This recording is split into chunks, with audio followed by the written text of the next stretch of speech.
अब्दुल्ला बिन मुबारक फरमाते हैं फ़र्ज़ हज कर लिया, नफल करने जा रहा था, 300 दिनार पास थे, मैं पहुंच गया कूफे तक।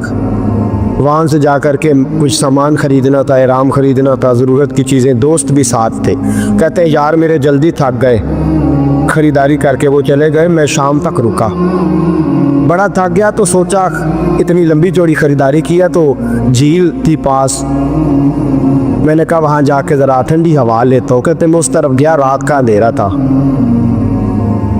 मरी हुई भैंस पड़ी थी, ये कुछ 700-800 साल पहले की बात अर्ज़ कर दें। कहते मरी हुई भैंस पड़ी थी, एक औरत काले बुरके में नकाब पोश आई और उस बीबी ने मरी हुई भैंस का खंजर से गोश्त काटा, थैले में डाला और दौड़ी। कहते मेरे ज़हन के अंदर ख्याल आया कि बीबी कोई होटल चलाती है और मुर्दा जानवर का गोश्त लोगों को खिलाती है, वैसे तो जासूसी मना है, इस नीयत से कि मुसलमानों को बचाऊं उसके पीछे हो लिया। कहते हैं वो गलियां गुजरती गुजरती कूफे की तंग गली में गई, एक बड़ा सा दरवाज़ा लकड़ी का, बड़ा फाटक जो पुराने शहरों में होते। कहते उस बड़े फाटक पर उसने जोर जोर से दस्तक दी, दोनों आंखों से दरवाज़ा खुला, वो औरत अंदर दाखिल हुई तो 3-4 बच्चियां झट से उसके गिर्द इकट्ठी हो गई। अम्मा कुछ लाई हो? तो रोने लगी, कहने लगी मैं कुछ नहीं ला सकी। कहने लगी ये मुर्दा जानवर का गोश्त है और हुजूर ने फरमाया जब मरने लगो तो मुर्दार खा के भी जान बचा लो। अब मैं देखती हूँ तुमसे खड़ा नहीं हुआ जाता, ना खाओगी तो गिर पड़ो, ये मुर्दा ही है, पका लो। कहते अगले लफ्ज़ उस औरत ने कहे तो मैं बाहर खड़ा चीखने लगा। वो कहने लगी हम सैयदजादी हैं, सदका ज़कात खा नहीं सकती और सब रोगां दा रोग मुहम्मद, जिसका नाम गरीबी, कंड वला के लंघ जाते सब दोस्त यार, करीबी सैयद है,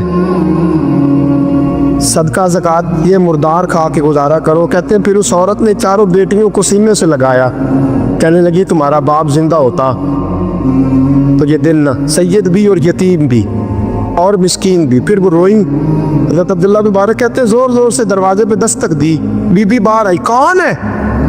तो मैंने कहा मैं अब्दुल्ला बिन मुबारक हूँ, मुहद्दिस हूँ, ज़माना मुझे जानता है, मेरे शागिर्दों की लिस्ट बड़ी लंबी है। कहने लगी अच्छा तू? कहने लगा ये 300 दिनार है, तू मेहरबानी करे तो रख ले, चले अपना काम करे हम जाने हमारा। कहते मैंने ज़मीन पे घुटने टेक के ना तो सैयदजादी के आगे हाथ बांध दिए। मैंने कहा मैं नौकर हूँ, तुम औलाद हो, मैं खादम हूँ, तुम नस्ल हो, मेहरबानी करो, मेहरबानी मेरे ऊपर मेहरबानी, पैसे रख लो। कहते मैंने वो पैसे दिए, मैं वापस लौटा। यार कहने लगे चल, मैंने कहा नहीं मैंने नहीं आज करना। कहने लगे कोई नया प्लाट लेने का प्रोग्राम बन गया, कोई नई इन्वेस्टमेंट लोग ताने देते हैं ना। कहते मैंने कहा यार जैसे तुम्हारी मर्जी समझ लो, ये मेरा राज है, मैं बताता नहीं। फरमाते लोग हज करने चले गए, मैं वतन आ गया, 6 माह के बाद काफले लौटे। मेरे नबी ने फरमाया तू मेरे उम्मती की परेशानी दूर कर, अल्लाह कामिल हज का सवाब देगा।